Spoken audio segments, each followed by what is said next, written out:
Dirt Rally 2.0 is considered by many to be the Dark Souls of racing games, but beneath that reputation lies one of the most rewarding driving experiences you'll ever find. If you're new to the game and are looking for some guidance on where to begin, I'm here to help. Let's get started.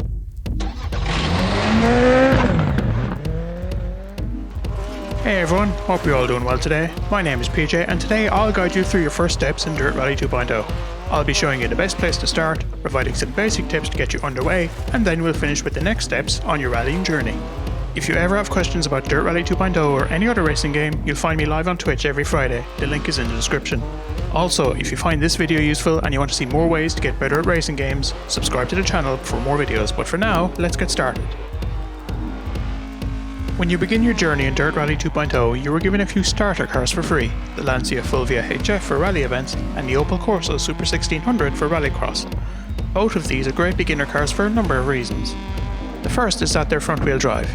They are very stable over bumps and jumps and have excellent braking ability. Second, they're among the slowest cars in the game.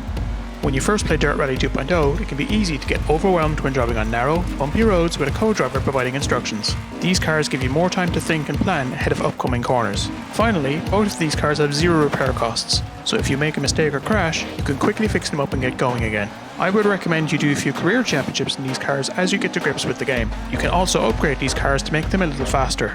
Also, you may occasionally be able to take these cars into community events like the daily challenges, where you compete against other players on a leaderboard. When you get higher leaderboard positions with every attempt, you know you're improving, and the rewards help you buy new cars. When you watch videos of real-world rally drivers, you'll often see some big slides, jumps, and tons of commitment.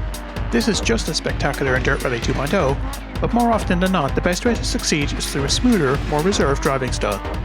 When you're driving flat out, there is very little margin for error, and crashes are more likely. In most rally events, getting to the end is an achievement worthy of praise, and you should always have that as your number one priority when competing on the stages. You can do this in a number of ways. For example, you can brake slightly earlier and less aggressively before corners, giving you plenty of time to properly rotate the car before you get on the throttle again. Next, you can limit your steering so that the back end of the car doesn't step out so much. Not only will you go faster through the corners, there's less chance of you tagging your car on a rock and spinning. As you build confidence with your cars, you will gradually get more ambitious with your driving, finding the places where a big slide is the fastest way to go. Even so, at higher speeds, being smooth is still important, so it's good to learn that early on. Once you've gotten the hang of the starter cars, you may want to expand your garage or try out some of the other machinery Dirt Rally 2.0 has to offer. A good place to start would be with the R2 class of cars. These are front-wheel drive like what you've been using before, but are faster and handle better. The skills you have developed so far will work well here.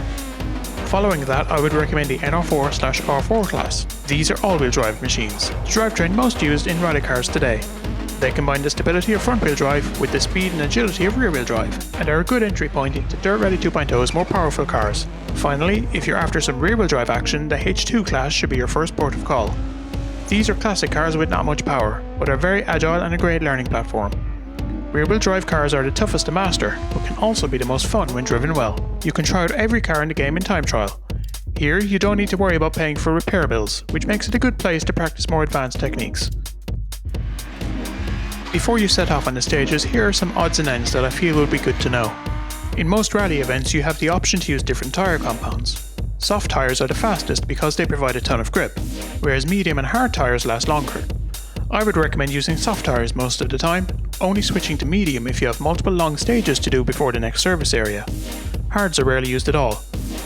One more thing to consider is what camera angle you use.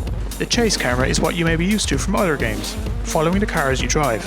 It can be hard to get a sense for how the car feels from this angle however, so I would recommend you try out the bonnet camera next. This is what I and many more experienced drivers use when playing, as it gives a clear view of the road ahead. If you're after a more authentic experience, there are multiple in-car views available too.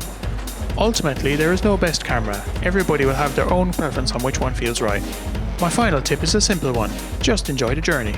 Dirt Rally 2.0 is a difficult game to master, but it also rewards you for putting in the effort, as every time you succeed you know it's down to what you have done and how you have progressed as a driver. That feeling is why so many people come back to the game every week, as the driving experience is great when you get the hang of it.